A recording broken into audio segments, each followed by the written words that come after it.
go back to DOJ and try to work something out. You're right. It's a great point. And of course, the search of Mar-a-Lago came only after months of back and forth negotiations. The federal government reaching out to President Trump's team, he was out of office at the time, to get back those documents. And only when those efforts were thwarted did agents go to the Palm Beach property. Also, to Rob's point, we have public officials in the Trump administration taking to X. We saw FBI Director Kash Patel, Attorney General Pam Bondi, and now Deputy FBI Director Dan Bongino also tweeting, Bongino writing, public corruption will not be tolerated. There's Kash Patel. No one is above the law. FBI agents on mission. There's the Bongino tweet. So they're not specifically saying John Bolton, but it's pretty clear that's what it's about. Here's the Attorney General. America's safety isn't negotiable, she writes. Justice will be pursued always.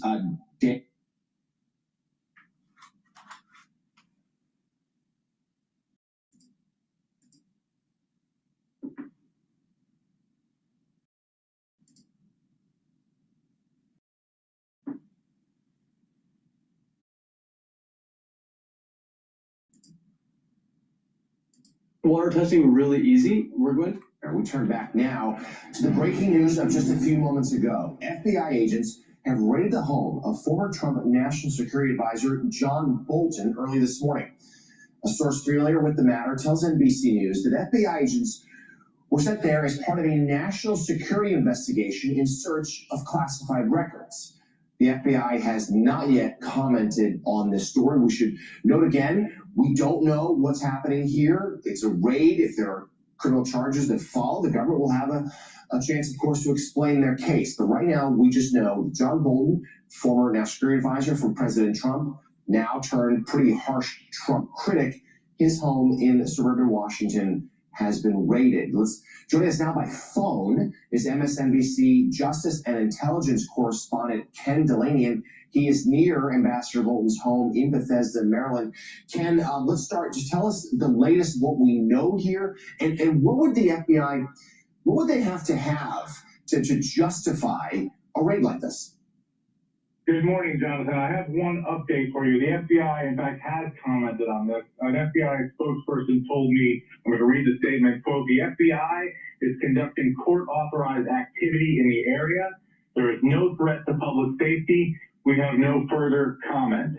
And that is generally what the FBI does when there is a visible search of a residence or a business, that they will confirm, because it's obvious to everyone with eyes, that they are conducting court-authorized activity in the area. To answer your question, what would they need to do this? They would need a magistrate judge to sign a warrant after a finding of probable cause to believe that there is evidence of a crime at the location of the search, which is John Bolton's home here in Bethesda. And as you said, a source is telling NBC News that this is about a search for classified documents. So what's the context here? Well, John Bolton wrote a book that was very critical of Donald Trump, and it was a sort of a memoir recounting his time as national security advisor called The Room Where It Happened. And remember, the Trump administration not only sued him, but also launched a criminal investigation, which was then subsequently dropped when President Biden took office and Merrick Garland became the Attorney General. The lawsuit was also dropped. They were trying to essentially say that he didn't get the required permissions and clearances around making sure there was no classified information in the book. He had long said there was no classified information in the book, but that is one of the possible avenues here for what they could be looking at. Of course, this is incredibly ironic, given the fact that just a few days ago, FBI Director Kash Patel was on Fox Business saying falsely that the search of Donald Trump's home in Mar-a-Lago, the FBI raid, was unconstitutional, was unfounded, that there was no predicate. In fact, a judge signed a warrant in that instance as well. And Judge Eileen Cannon, who is a Trump-appointed judge who ruled in Donald Trump's favor and many, many issues, actually upheld the legality of that search and rejected Donald Trump's lawyers' efforts to throw it out.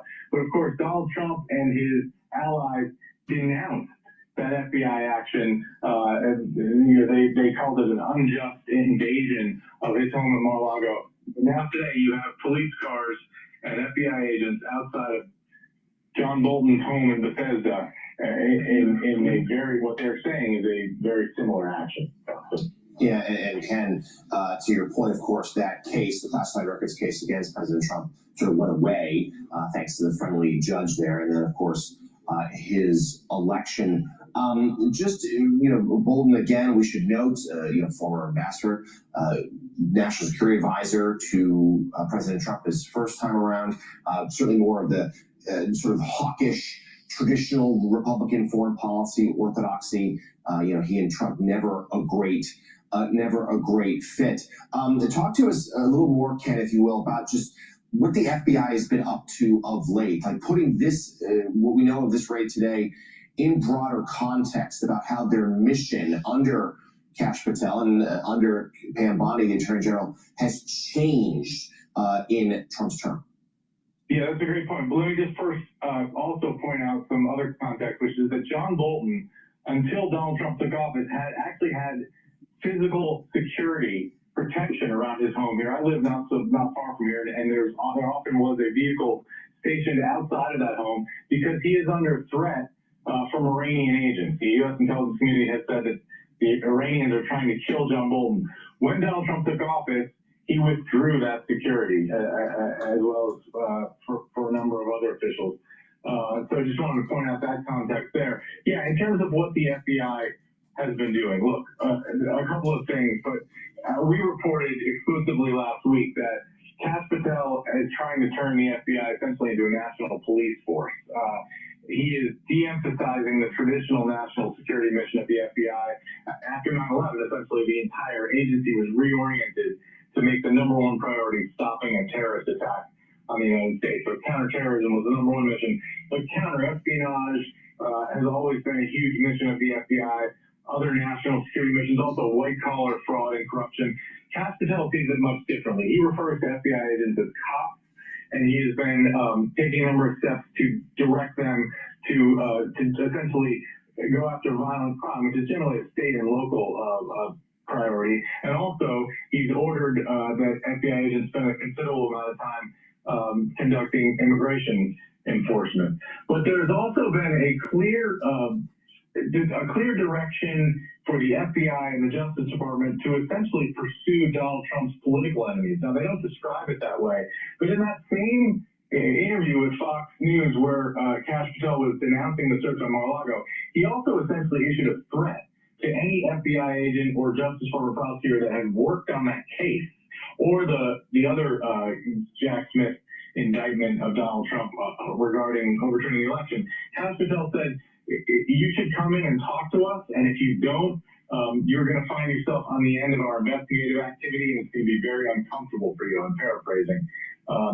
So that was a remarkable statement by an FBI director. Essentially, they're making no bones about the fact that they are looking to investigate people that were involved in what they said was weaponization with these investigations of Donald Trump. And in fact, they've appointed a lawyer, Ed Martin, at the Justice Department to be in charge of a weaponization working group. And they are working on various investigations, including reportedly a grand jury investigation that potentially involves President Obama and aides to Obama around the 10-year-old Russian intelligence community assessment of Russia's efforts to interfere in the 2016 election. So Donald Trump's law enforcement apparatus appears to be responding to his desire to relitigate all of these issues where he thinks he was wronged by the intelligence community and the Justice Department and the FBI. And it's going in what a lot of people think is some very dangerous directions. Yeah, Ken, very important points there. We appreciate that context. One more to you at the moment. Again, this is Ken Delaney on the phone near the home of John Bolton in suburban Washington, that home raided by FBI agents a short time ago. Ken, tell us the severity, if you will, if indeed what we're hearing from a source is found, if indeed classified records are discovered there. Talk to us about the severity of the potential criminal charges. Just how serious is this? Would it depend what sort of material it is? Walk us through those investigative steps. Yeah, it's a great question, Jonathan. And of course, it runs the gamut. And this is another ironic question because we explored this issue ad infinitum, right, when Donald Trump was charged with mishandling classified documents, and legal experts said anybody else who did what he did would have already been in prison. So obviously, if you intentionally take classified documents from their secure spaces and you take them to your home or somewhere else, and you do that knowingly, that's a felony, and that carries serious prison time. And many people over the years have gone to prison for doing that. And the reasons often are not about that they wanted to turn it over to a foreign government, but people just, for reasons that are almost inexplicable at times, take classified documents home. In fact, there was a man who worked at the NSA who hoarded classified documents for years in his house. And it was never really clear why he did that. And eventually the FBI conducted a search, very much like the one they're doing today, and they found all this stuff and they charged him with serious crimes. But there are also many examples where people inadvertently took classified information and took it to the wrong place, put it in their briefcase. And in those cases, often they are not charged. And a great example of that would be the Joe Biden case, where classified documents were found in his home. And as soon as that happened, they went to the FBI and turned them over and allowed the FBI to search the facilities for more classified documents. And at the end of the day, a special counsel looked at that and said there was no crime here. Now, there was some other there were some other issues there, obviously, involving Joe Biden's mental state, and there was evidence in that case that Biden knew years ago that he had classified documents and didn't turn them in, and so that was more serious than the typical case. But there have been many cases over the years where people, again, inadvertently have classified information where it shouldn't be, and that's discovered. Now, they can lose their security clearance over something like that. That's often a thing that happens, but they aren't charged criminally. To charge somebody with willfully mishandling classified information, prosecutors would need to establish that they knew they were doing it and that they did it for some nefarious purpose. And so essentially that's the legal landscape there, Jonathan. All right, Ken Delane, stay with us if you... Hello, my name is DrPaulCottrell, and we are live streaming on Rumble, YouTube, and my website, the-studio-reykjavik.com, simulcasting on X Spaces. The two big news events today are the raid by the FBI on John Bolton's home and the Jackson Hole conference with the Federal Reserve Chairman Powell. So we're going to be covering that and how it's going to be moving the markets. It's important to pay attention to the market moves based on the speech that will be today at Jackson Hole. If you'd like to help support the work that I do, because all these videos are for free, please share the links, ask your social media to follow me. You can go on my website and donate on Stripe, PayPal, or buy me a coffee or be a paid member to my Patreon channel. I don't put anything behind a paywall. Please help support the work and take a look at the great products that I have. I have ebooks, I have supplements, and course material on immunology and pulmonology. So it's a great way to support my work by purchasing the products that I offer. Please go to my store, the-studio-reykjavik.com, and get the structural nano silver soaps. Very high quality soaps. You can get it in charcoal tea tree, in lemongrass. You can also get it in peppermint and in lavender. So get a few bars for your household. Use discount 5. You get $5 off any order. If you spend $100 or more, you get a free gift until supplies last.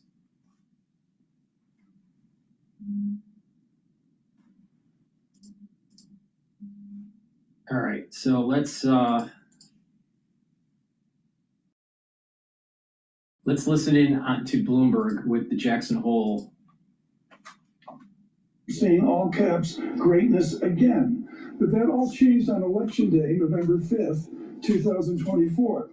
Many, including Ken Rogoff of your Harvard, line up and say, markets all-time high, economy okay, inflation edging up, bond market speaking.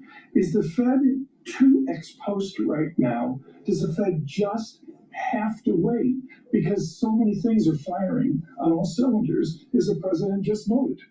Well, I am laser focused on the data and the range of data from what's happening in the relative short term to what the indicators are suggesting in terms of longer term trajectories. I think, as I said earlier, those underlying fundamentals are still Have quite we healthy. broken the disinflation vector here? Or do we sit at this Jackson Hole where we got a service vector and a goods vector nudging upwards?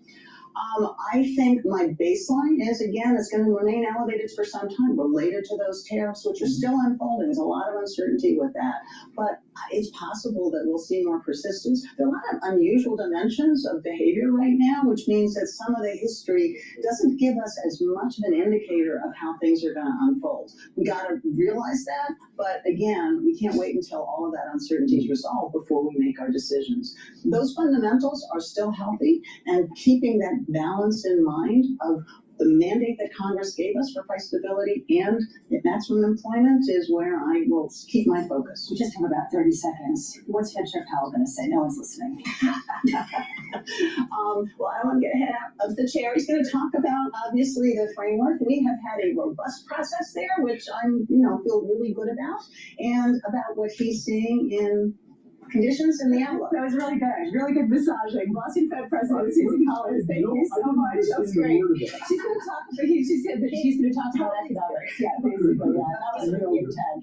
I mean, look, this is a complicated moment, and as you said, I mean, you've got the president coming out and jawboning. At the same time, the economic story is really complicated here. That to me is what I'm saying. Yeah, very much so. I've seen that from a number of the Bitchute at Stockton was brilliant today on that. Yeah. It's just hugely ambiguous. Which is the reason why I think all these different Fed officials have completely different views, as well as the economists and analysts coming up next. One of those views, Adam Posen of the Pearson Institute, will be joining us next. This is Bloomberg Surveillance on television and radio. All right, we're going to go to Quest Means Business. He's interviewing Krugman about the Federal Reserve. Please go to my store, the-studio-reykjavik.com, and help support the work that I do. All these videos are for free. Purchase the great products that I offer and follow the protocol that I use to slow down the aging process and to get healthy. Taking the foundation of the protocol is super important. And that foundation is taking a multivitamin and a probiotic. On my store, I have the complete multivitamin. This is easy to digest, and this has the multivitamins that you need as cofactors for enzymatic activity. So your cells and your tissues will perform optimally. So go to my store, the-studio-reykjavik.com, and get the complete multivitamin. Easy to digest. Take it every day, and also take it with the probiotics that I offer. I have the powdered version, which is in my hand, or the VeggieCap version on my store. So please go to my store and get the probiotics. Probiotics are super important to help with your gut health, to improve the communication between your gut and your liver and your gut and your brain. Your metabolism will improve. Your sleep will improve. You'll have less brain fog. You'll be able to concentrate better. With proper sleep, you're going to be detoxifying your central nervous system. So having a good gut biome is actually going to help with your brain. In addition, a good gut biome is going to improve your immune system. It's going to increase the mucosal lining, increase the concentration of your IgAs, and you'll be able to reduce the chances of leaky gut syndrome. So please go to my store, the-studio-reykjavik.com, get the probiotics, and get the complete multivitamin. Stack them together as the foundation piece. Use discount 5, you get $5 off anywhere. It's pretty brutal. Tech stocks are on a 2-day losing streak as more investors are questioning the AI and hype and whether it can live up to it. The Nasdaq is down 1.5 point. It's now pulled back 2.5% since the last week's record highs. And some of the concern comes from an MIT study, Massachusetts Technology. The authors say most companies have found no way to make money using generative AI. The head of OpenAI also seems to be tempering expectations. He reportedly told tech journalists investors are overexcited about the technology. Paul Krugman is with me now, a winning economist. He recently wrote that AI could be a short-term risk to the economy, considering all the power it uses. It's an interesting one, Paul. Good to see you, sir. Thank you. Because nobody doubts the significance of the contribution AI will make in the future. But to your point, we seem to be ignoring the costs of actually doing it and the difficulties of doing it and the profitability of doing it. That's right. I mean, we've seen this cycle, many, many times. I think the first example would probably be the canal mania in Britain in the 1790s. People get, overexcited about new technology. It's a good new technology. It will do real things, but it takes a while to figure out what to do with it. And you can lose a lot of money in the process. So you can have a bust before it really gets applied. And then we have this additional problem. It's as if you were building canals in the 1790s and there actually wasn't enough water to fill the canals, right? So we have, in addition to the question of whether the technology is really fully ready for prime time and whether we actually have the resources to go along with it. I'm fascinated by the point you make in your article, which is it's even worse at one level because not only is there going to be a huge requirement for data centers and an extraordinary requirement for power, that we know, but this administration, the Trump administration, is cutting off the sustainable power future, solar, all the other renewables, by not investing in them. That's right. They're cutting off the subsidies that were being used to construct. They're also actively trying to block. We just saw the Trump administration. I've never been a big fan of Krugman, all right? Even though he won a Nobel Peace Prize or a Nobel Economic Prize, but he isn't really focused on the real issue here. First of all, the power densities are nowhere near a barrel of oil for wind or solar. Second, for solar to work at the current technology level, you need to take lots of land and put a bunch of solar panels on it. When those solar panels are made or are broken, they're toxic. So how do you dispose of them? Or when you do recycle them, how are you dealing with the toxic aspects to the recycling? What about the mining of these metals that are in these solar panels? So we're going to change our landscape for less energy density and potentially leak toxic metals into the land with these solar panels. Now, if you look at wind doesn't have the power density as fossil fuels. And not only that, it's an eyesore for the environment, either offshore or on land. And then it's killing birds. So if they really care about the environment, would you really put a windmill in? And not only that, what do you do after about 10 or 15 years? What are you going to do with this disposing of the materials? You ever look at like a windmill that was put up 20 years ago? It's not doing so well. So the robustness of the technology isn't there.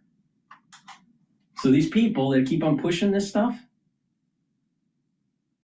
for like solar power, where you just plaster it all over the land and collect the energy of the sun, not so good of an idea. What happens if we had the technology in paint and we put it on homes and you were able to get energy from the paint? Solar panels locally on a roof, that makes sense. Or there are technologies right now being investigated even in Japan, where people walk on a surface in the city and the walking of a human being onto a tile actually presses and creates energy. So it's capturing the energy of walking and it collects it. Well, if you're in a very dense area like New York or Tokyo, that makes sense. So these kinds of things that are kind of ubiquitous, you don't see the renewable, it's not an eyesore, it's somewhat embedded in the way of life that we're already living, it's decentralized, that makes sense. But centralized in a green field collecting, rays is an eyesore. So I disagree with him, but he's an old fart. Taking away areas of the ocean that were being set aside for wind farms. We're seeing active interventions to try and block solar farms. We just had a post from the president. Who wants a solar farm? And typically, they're putting it on land. In many cases, they're putting it on land that used to be farmed. We're running out of cheap food. Now people say, well, what about deserts and put it into the desert? What about actually using money to irrigate the desert so we have more land that we can farm? I would rather spend the money in desalination technologies to be able to change the desert into lushness than to plaster the United States with a bunch of solar panels. Solar panel technology is not a good idea the way they're doing it. Now, if you can put it embedded in paint or in shingles or in the window of a home or in a multi-dwelling building, that makes sense. But not this plastered all over the field stuff, because it's going to make the land toxic. But he knows better because he's an economist. Blaming solar and wind power for rising electricity prices, which is complete nonsense. So you have an administration that is actively hostile to renewable energy, which has accounted for almost all recent additions to generation capacity. When and where does it all sort of... Now think about, listen to what he's saying, all right? Krugman is in front of a fireplace. Now he's either burning wood in that fireplace or it's burning natural gas in that fireplace. Do as I say, not as I do.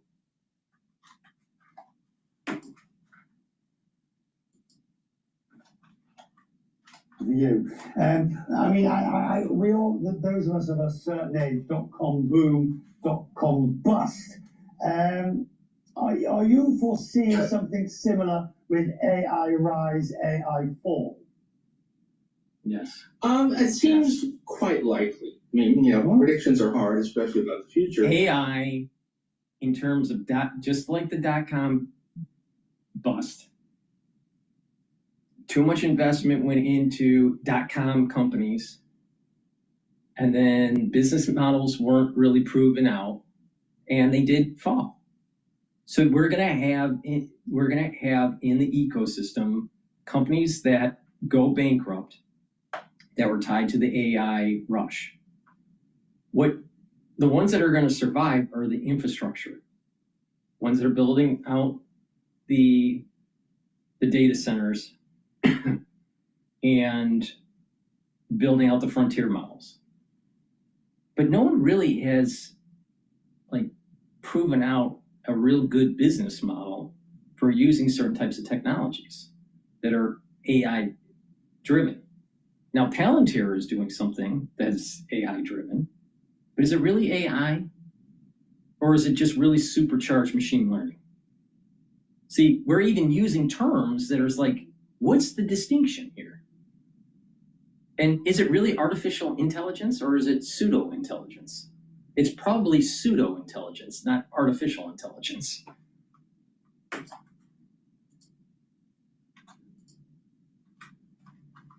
But this does definitely have a lot of the feel. I mean, it feels to me like we're partying like it's 1999, that we have enormous enthusiasm. And the one thing that is seeming to be, beyond what is justified by the business prospects. The technology is amazing, but the business prospects, we're not so sure.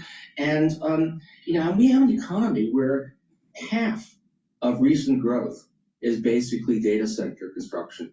It's a sluggish slowly growing economy. We're not that far above stall speed, and half of our growth is coming out of these data centers. So if we are seeing, we don't have to decide this was a bad idea. They just have to lose some of their enthusiasm, and we're in trouble.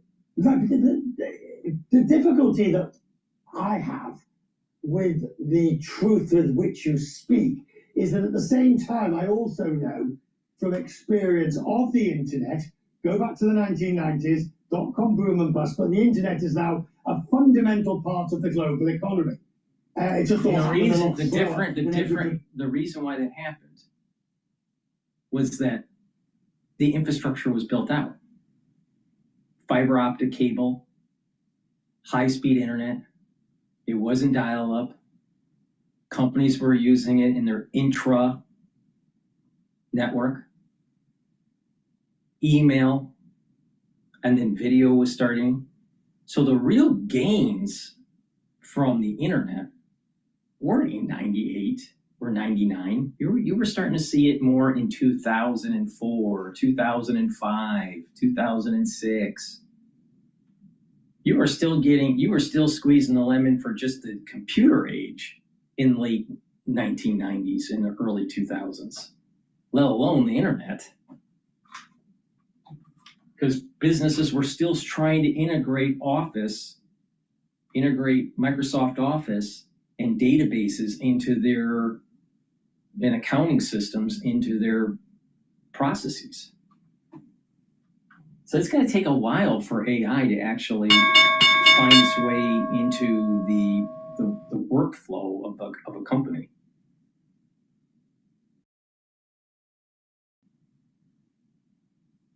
So there's probably a little bit of froth in the market in terms of investing in AI. There is a similarity between the dot-com bust and AI.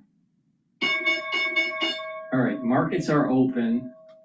The S&P 500 is trading at 6,390. The VIX is trading at 16. I have a target, year-end target for the S&P 500 at 6,800 to 7,000. Especially if the Federal Reserve lowers rates by a quarter or a half point.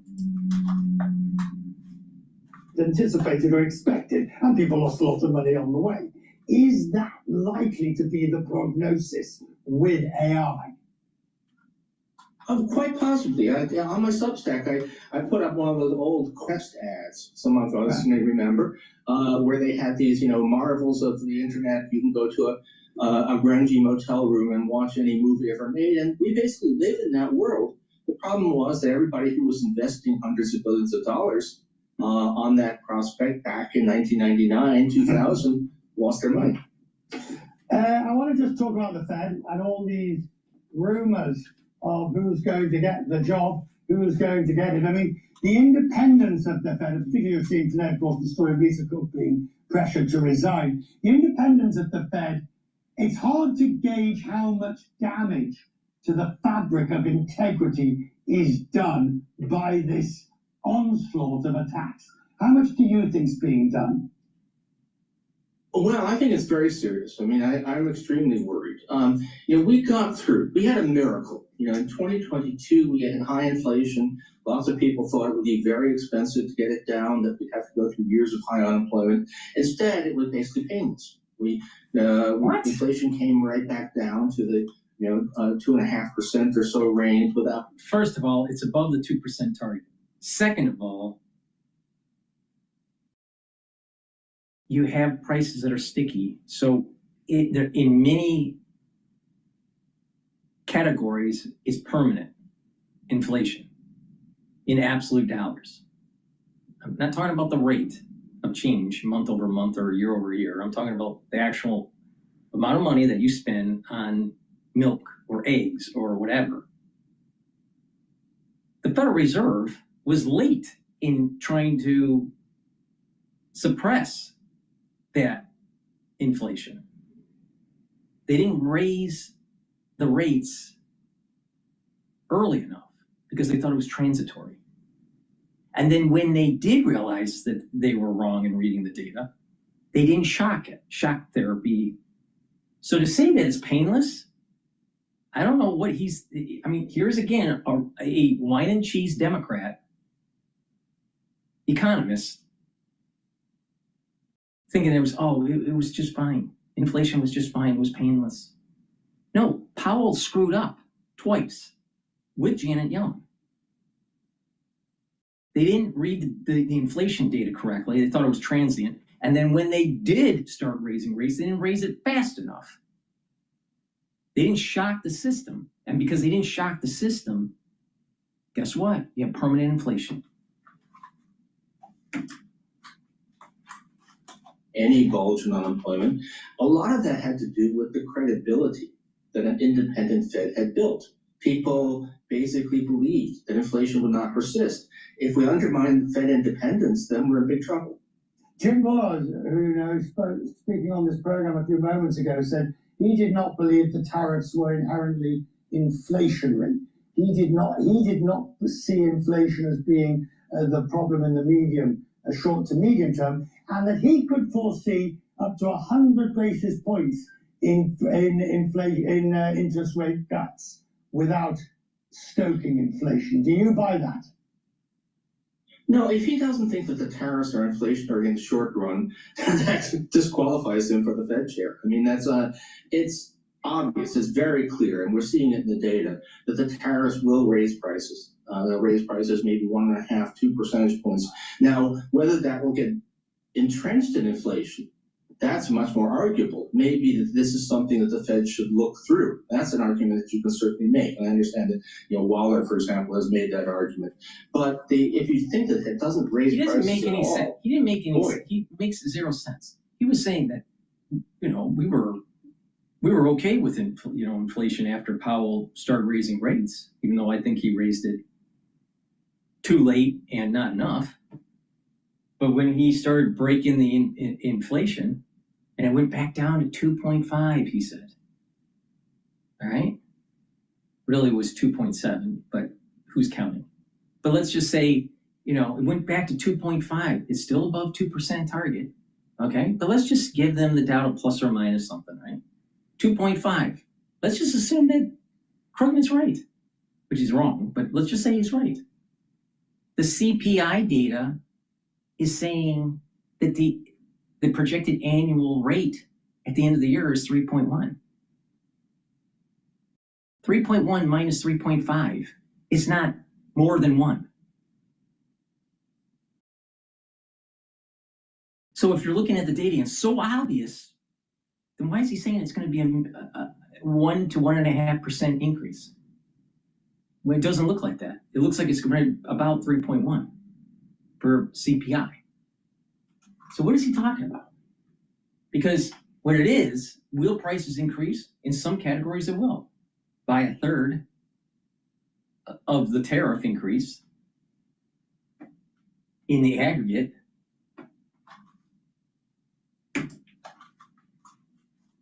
That shows a fundamental misunderstanding of what's happening as we speak.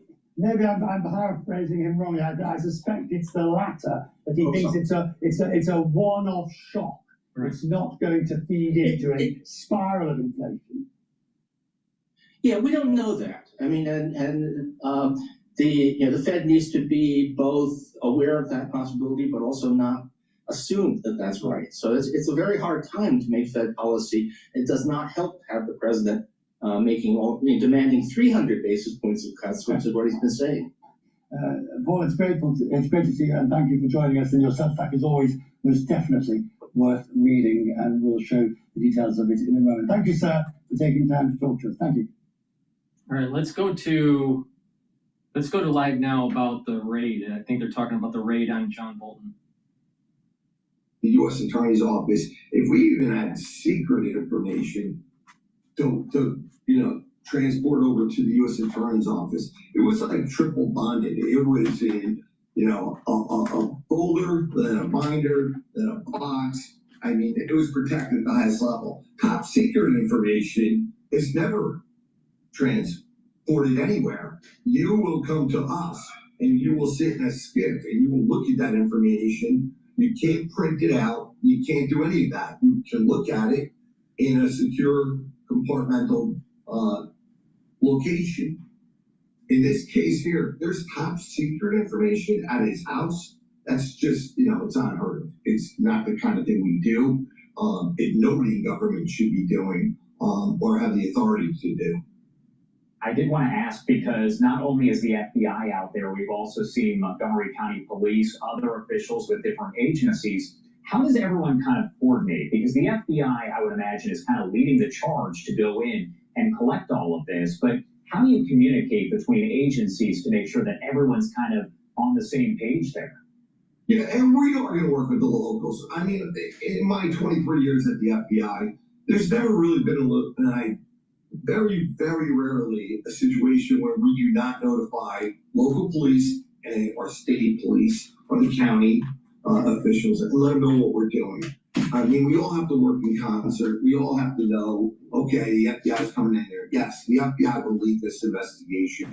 It's a national security investigation. But that being said, we are always partnered up with our local, state, county officials, and that's very normal. So that's why you're going to see other law enforcement out there, and they're going to, maintain a perimeter. They're going to maintain keeping the press away, keeping, other, look around or people looking on. They're going to keep them away and just maintain, a presence while the FBI is conducting the search warrant.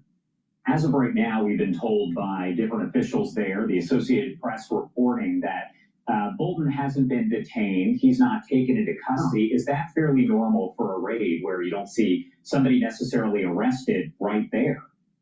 Yeah, I mean, that's very common.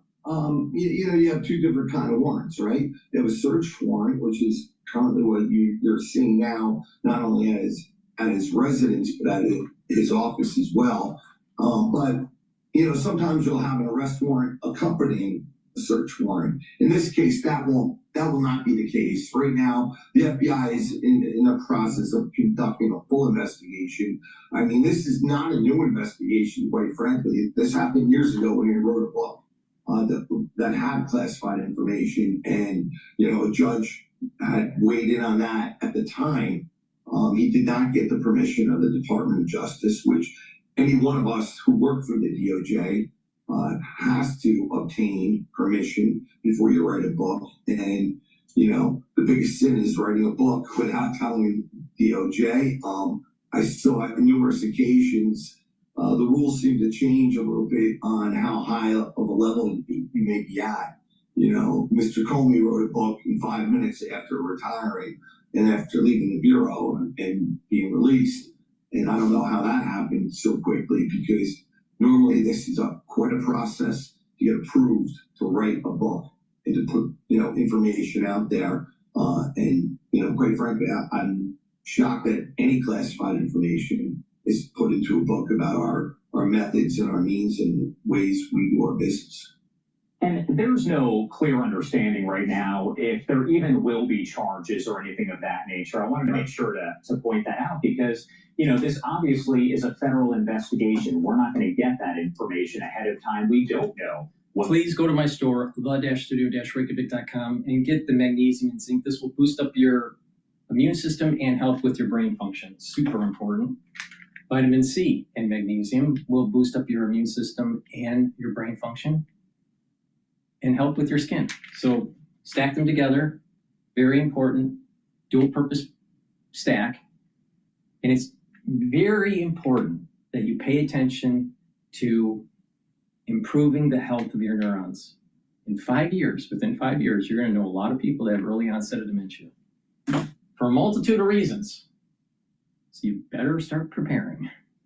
Please go to my store, the-studio-reykjavik.com. Get the cleanse. It's 30 parts per million, or the max 35, which is 35 parts per million. Take a teaspoon a day, swish in your mouth, gargle, 20 seconds, swallow. What this will do will boost up your immune system. If you're not feeling well, take a tablespoon or two a day and boost up that immune system. I've been taking max 35 or max 14 or cleanse for the last more than 5 years. All right. It's part of my everyday healthcare protocol to slow down the aging process. The foundation is the multivitamin and the probiotic. The first pillar is the cleanse, the max 35 or max 14. Second pillar, C60. Third pillar, tumor, ashwagandha and lignans to boost up that immune system. And the fourth pillar, the boomer boost to rev up the metabolism. And when you do that, it's going to slow down the aging process. All right, let's go back to Jackson Hole here.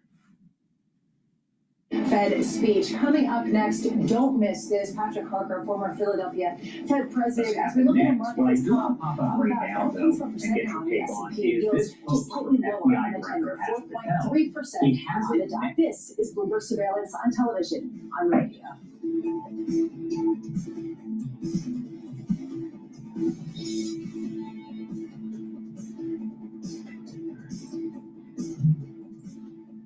All right, we're going to go back to live now here while we're waiting for Bloomberg.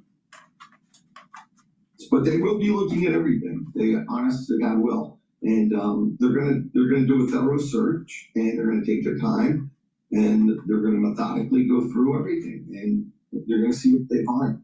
And this investigation will take a while. They're gonna look at everything. They're gonna take it. They'll seize it. They'll analyze it. Our forensic computer team will be looking at any media platforms, and we'll look and see what's in there.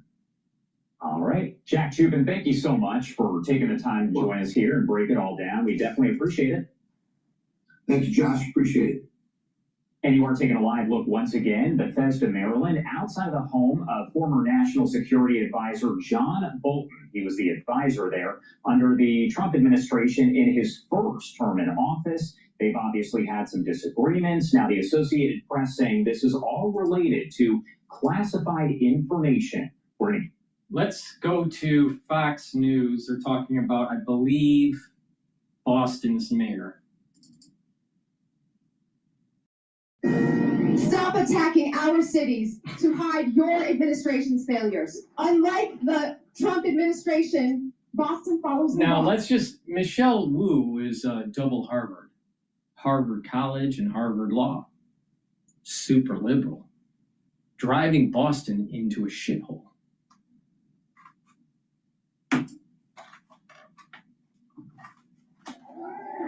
And Boston will not back down from who we are and what we stand for. Boston will never back down from being a Boston will never back down.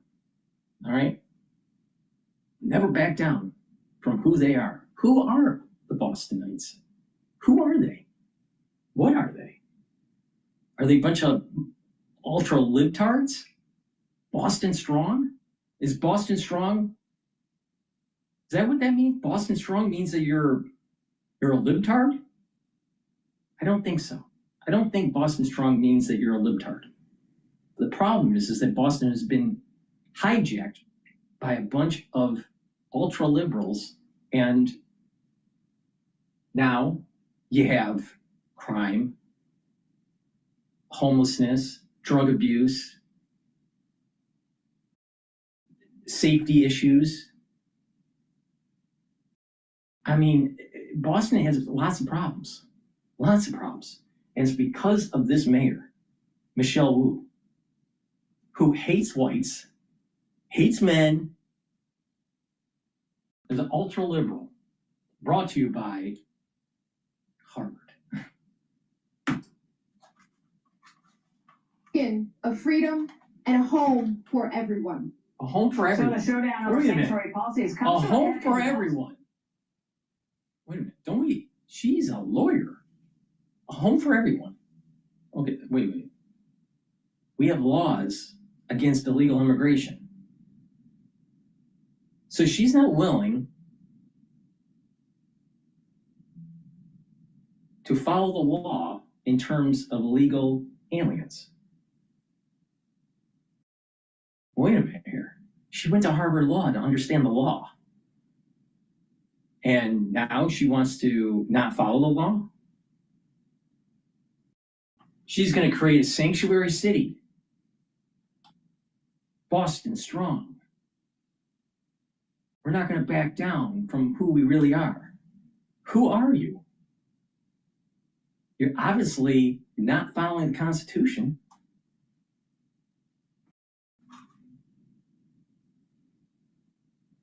Oh, Massachusetts is a liberal state. Oh, liberal states are losing population. Oh, that's the reason why you want a census to count illegal aliens. So you maintain seats in the House of Representatives. Oh, now we get it. So it's about power, not about helping people. So is that what Boston is all about? About corruption? About not following the law?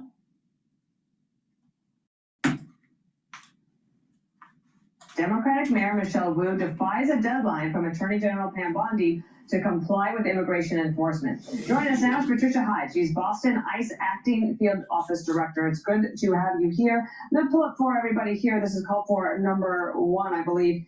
The worst offenders released in Boston despite ICE detainers. And you've got some real winners on here, from rapists, sexual assaults, drug and weapons charges, battery on a child. Patricia. Michelle Wu wants a home for everybody. Because she's Boston strong.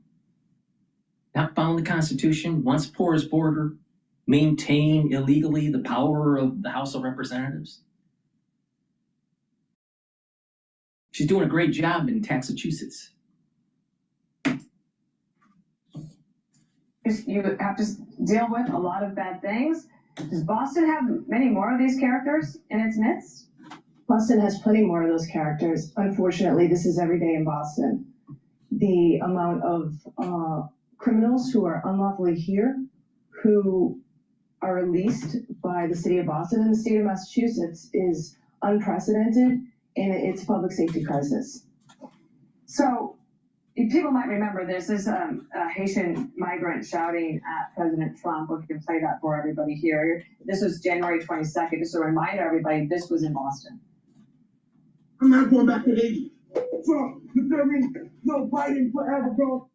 And in Boston yesterday, the mayor came out and said, not only are we going to defy the Attorney General, but she also has this as part of the Trust Act in Boston in terms of the sanctuary policy. The provisions have been instrumental in fostering a safe and welcoming environment for all residents, ensuring that immigrants can engage with local law. Safe environment? There are people living on the streets. There are drug addicts all over South Station. What is she talking about that it's safe?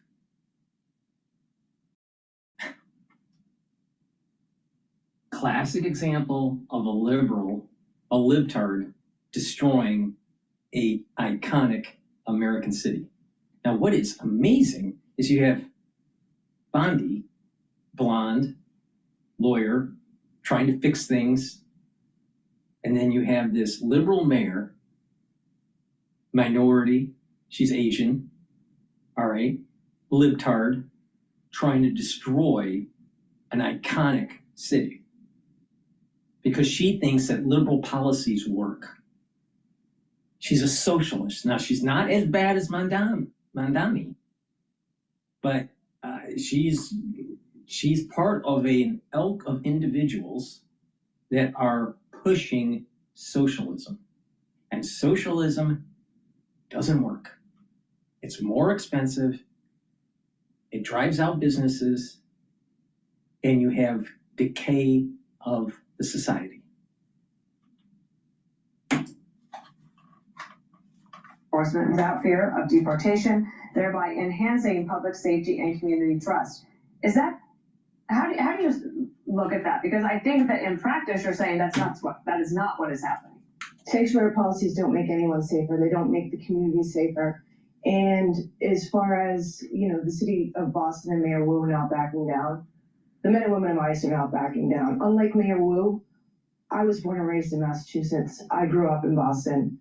And I know what a safe Boston looks like, and this isn't it. I know what a Boston looked like before sanctuary policies in the last 4 years under the previous administration.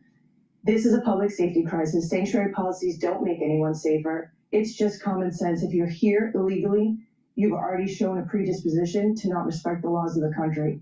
And when you're here and you commit a crime, you should be turned over to ICE. That's common sense and returned back to where you came from. Practically, then, how do you work within Boston and Massachusetts given this situation? I prefer to say we like to work smarter, not harder, but we find ways to work around it. And the men and women of ICE, unlike Mayor Wu, we took an oath and we swore to uphold our oath to protect the cities and the communities in where we work and where we live. And that's what we're going to do. Despite the obstacles, the men and women of ICE Boston and men and women of ICE in the whole entire country, that's what they do every day. While Mayor Wu is up having a press conference and talking about not working with ICE, the men and women of ICE are out working, making her community safer. So I don't think many people don't realize, and Bill Belusion explained it to me this morning, that your office oversees, it's like a region, it's not just the city of Boston or the state of Massachusetts. And there was a operation in Connecticut, and let me just pull up these 4 characters. The worst of the worst, we have sexual assault, obscene communication, harassment, drug, cocaine offensive, sexual assault, threatening, sexual assault, breach of police, a lot of sexual assault, obviously. This is all happening in Connecticut, even though Connecticut also has the same type of policies. Are you just scratching the surface here? Is there a lot more to go? Yes. There's a lot more to go. Yes. And fortunately for the men and women of ICE, under the leadership of President Trump, Secretary Noem, and Director Lyons, we are giving every tool and every resource we have to make our communities safer. And we're not going to stop. We're not going to back down. We're going to be there every time. And we are going to make sure that we make cities like Boston and cities across the country safe again, because that's what we took an oath to do. Mm-hmm. I know that Secretary Noem and through President Trump has, and the One Big Beautiful Bill, there's resources there for you to be able to hire more people. Are you all hiring in your office? Yes, we're hiring in all the offices. Everybody's getting more help, and we couldn't be more grateful for it. All right. Patricia Hyde, it's great to talk to you. I've seen you out in the field with Bill Belusion. Just another example of a liberal city going straight to hell because they want to protect illegal aliens and not actually make American citizens more prosperous and safe. Please go to my store, the-studio-reykjavik.com, and get this stack. It's the 3rd pillar of my core protocol to improve your immune system and to help with your cardiovascular health. Turmeric brings down inflammation, soaks up free radicals. Ashwagandha root controls cortisol levels and blood glucose levels.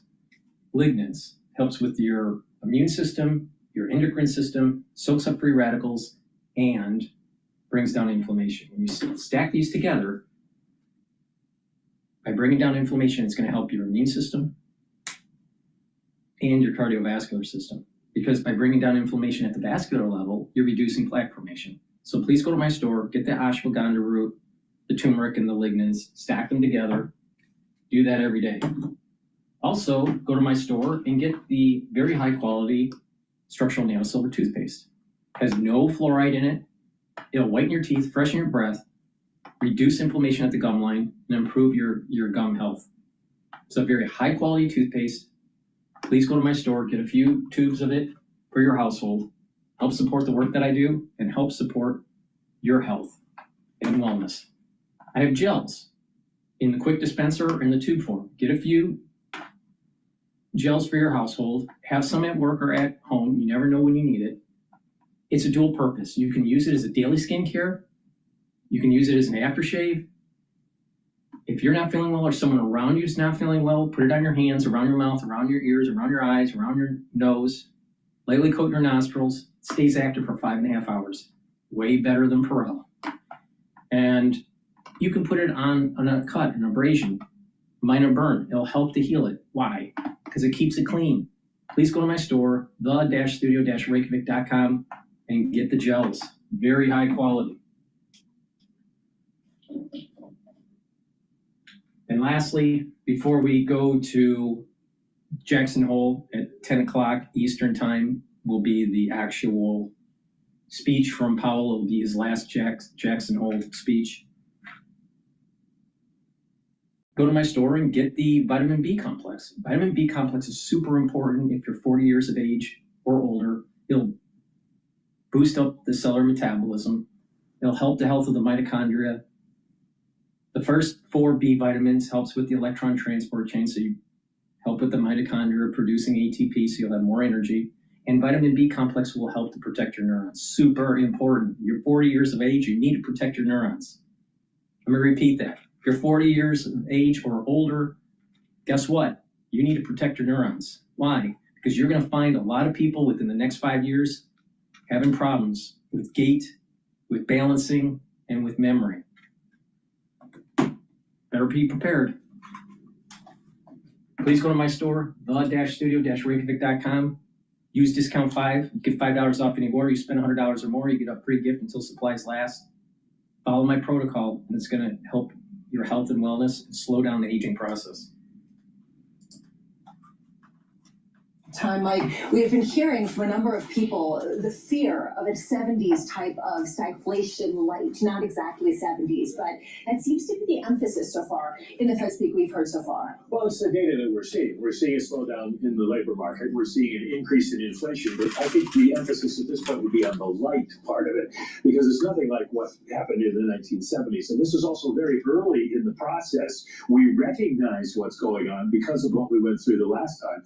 So the Fed can react.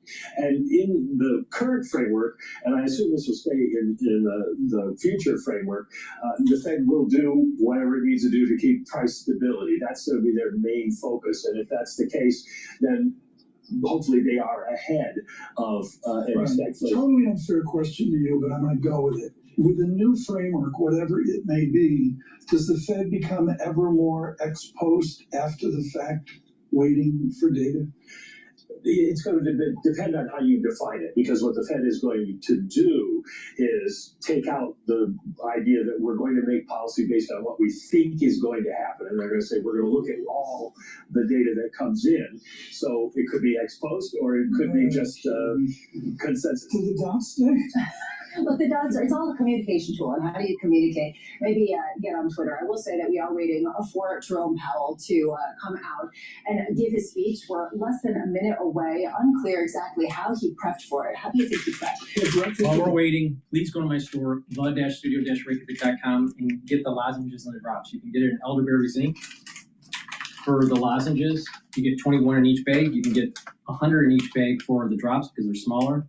You can get it in honey and lemon, cherry, and blueberry. Get a couple bags for your household. Use discount 5. You get $5 off any order. Be prepared, because guess what? Razor throat is around the corner. It's going to be happening in the fall, in the winter season. Be prepared. Mitigate that irritation in your throat right away by taking the drops and the lozenges. The shifting balance of risks may warrant adjusting policy. That's going to get Wall Street's attention because it's opening the door to a rate cut. Here's the key sentence. With policy in restrictive territory, the baseline outlook and the shifting balance of risks may warrant adjusting our policy stance.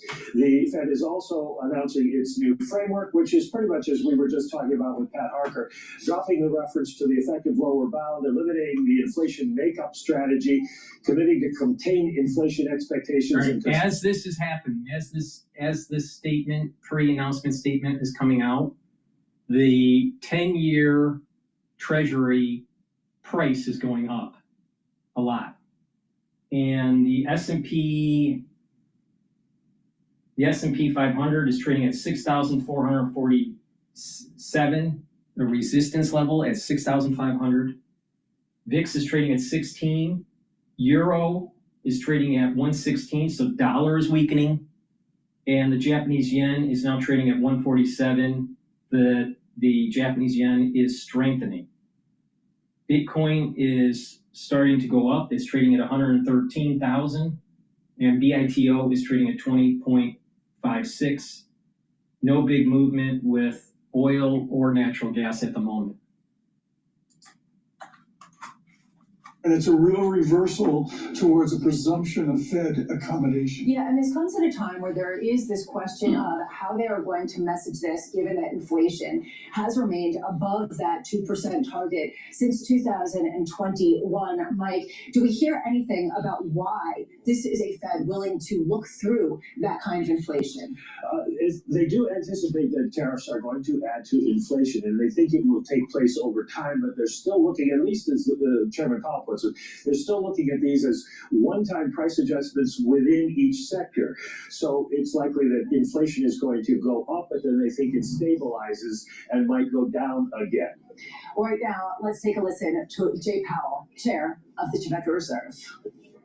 In my remarks today, I will first address the current economic situation and the near-term outlook for monetary policy. I will then turn to the results of our second public review of our monetary policy framework as captured in the revised Statement on Longer-Run Goals and Monetary Policy Strategy that we released today. When I appeared at this podium 1 year ago, the economy was at an inflection point. Our policy rate had stood at 5.25% to 5.5% for more than a year. That restrictive policy stance was appropriate to help bring down inflation and to foster a sustainable balance between aggregate demand and supply. Inflation had moved much closer to our objective, and the labor market had cooled from its formerly overheated state. Upside risks to inflation had diminished, but the unemployment rate had increased by almost a full percentage point, a development that historically has not occurred outside of recessions.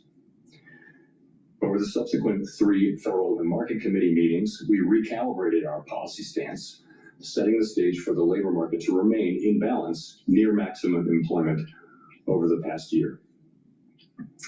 This year, the economy has faced new challenges. Significantly higher tariffs across our trading partners are remaking the global trading system. Tighter immigration policy has led to an abrupt slowdown in labor force growth.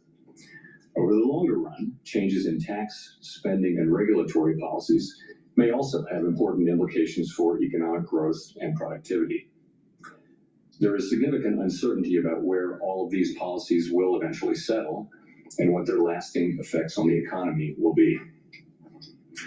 Changes in trade and immigration policies are affecting both demand and supply. In this environment, distinguishing cyclical developments from trend or structural developments is difficult. This distinction is critical because monetary policy can work to stabilize cyclical fluctuations, but can do little to alter structural changes. The labor market is a case in point. The July employment report, released earlier this month, showed that payroll job growth slowed to an average pace of only 35,000 per month over the past 3 months, down from 168,000 per month during 2024. This slowdown is much larger than assessed just a month ago, as the earlier figures for May and June were revised down substantially. But it does not appear that the slowdown in job growth has opened up a large margin of slack in the labor market, an outcome we want to avoid. The unemployment rate, while edging up in July, stands at a historically low level of 4.2% and has been broadly stable over the past year. Other indicators of labor market conditions are also little changed or have softened only modestly, including quits, layoffs, the ratio of vacancies to unemployment, and nominal wage growth. Labor supply has softened in line with demand, sharply lowering the break-even rate of job creation needed to hold the unemployment rate constant. Indeed, labor force growth has slowed considerably this year with the sharp fall-off in immigration, and the labor force participation rate has edged down in recent months. Overall, while the labor market appears to be in balance, it is a curious kind of balance that results from a marked slowing in both supply of and demand for workers. This unusual situation suggests that downside risks to employment are rising. And if those risks materialize, they can do so quickly in the form of sharply higher layoffs and rising unemployment. At the same time, GDP growth has slowed notably in the first half of this year to a pace of 1.2%, roughly half the 2.5% pace in 2024. The declining growth has largely reflected a slowdown in consumer spending. As with the labor market, some of the slowing in GDP likely reflects slower growth of supply or potential output. Turning to inflation, higher tariffs have begun to push up prices in some categories of goods. Estimates based on the latest available data indicate that total PCE prices rose 2.6% over the 12 months ending in July. Excluding the volatile food and energy categories, core PCE prices rose 2.9%, above their level of a year ago. Within core, prices of goods increased 1.1% over the past 12 months, a notable shift from the modest decline seen over the course of 2024. In contrast, housing services inflation remains on a downward trend, and non-housing services inflation is still running at a level a bit above what has been historically consistent with a 2% inflation. The effects of tariffs on consumer prices are now clearly visible. We expect those effects to accumulate over coming months, with high uncertainty about both timing and amounts. The question that matters for monetary policy is whether these price increases are likely to materially raise the risk of an ongoing inflation problem. A reasonable base case is that the effects will be relatively short-lived, a one-time shift in the price level. Of course, one time does not mean all at once.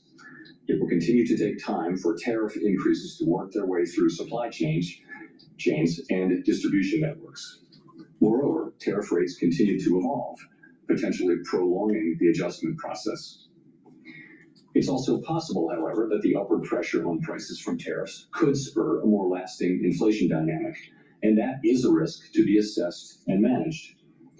One possibility is that workers who see their real incomes decline because of higher prices demand and get higher wages from employers, setting off adverse wage price dynamics.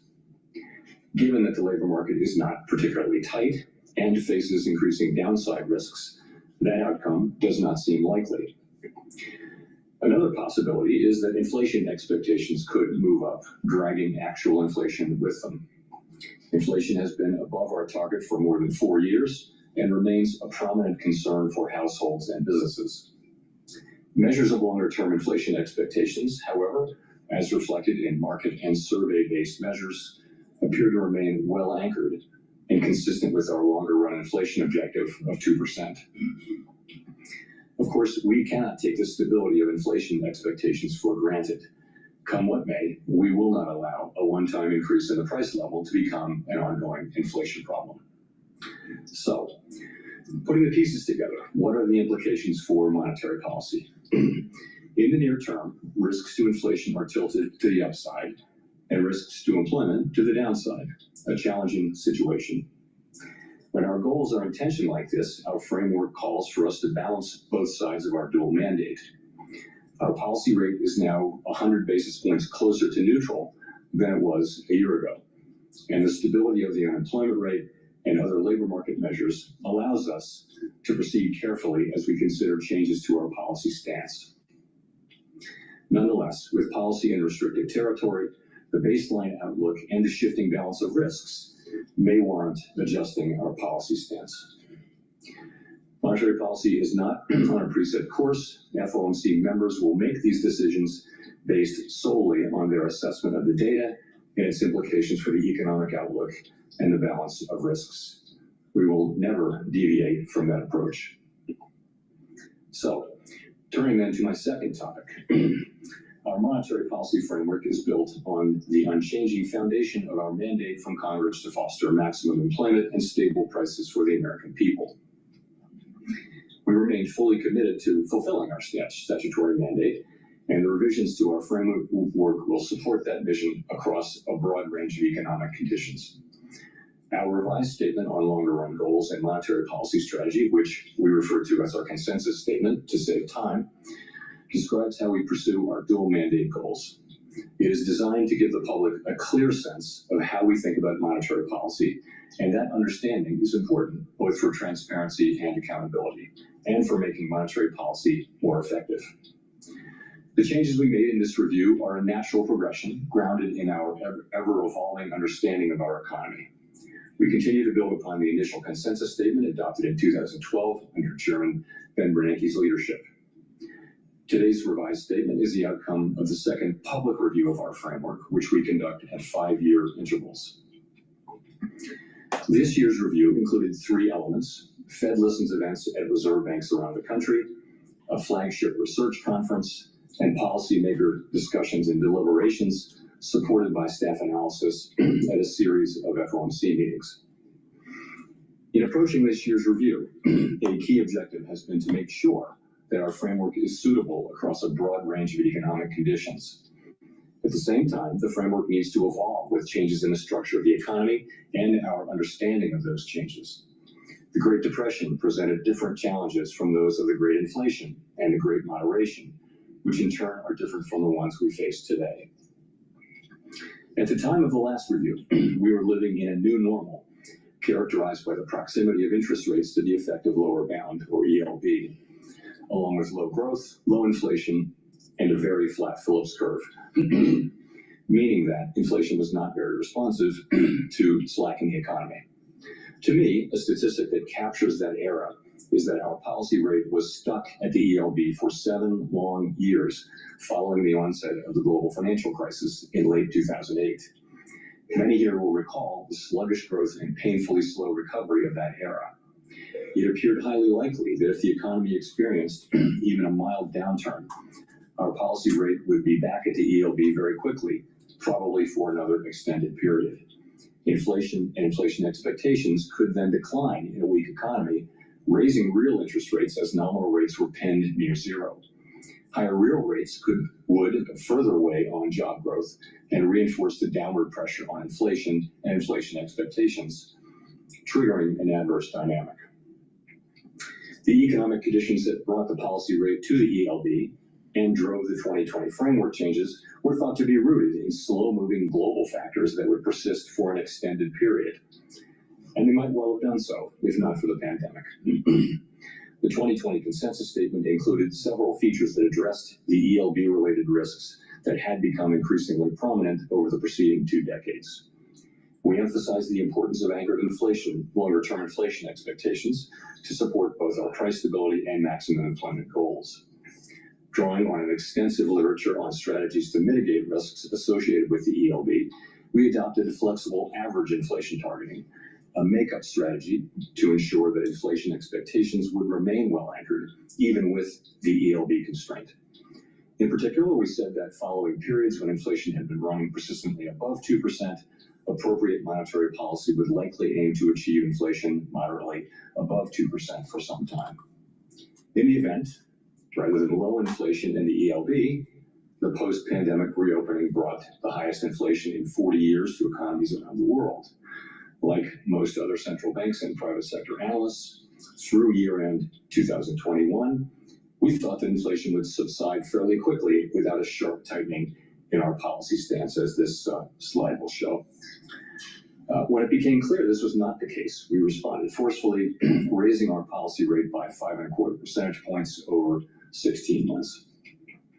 That action, combined with the unwinding of pandemic supply disruptions, contributed to inflation moving much closer to our target without the painful rise in unemployment that has accompanied previous efforts to counter high inflation. This year's review considered how economic conditions have evolved over the past 5 years. During this period, we saw that the inflation situation can change rapidly in the face of large shocks.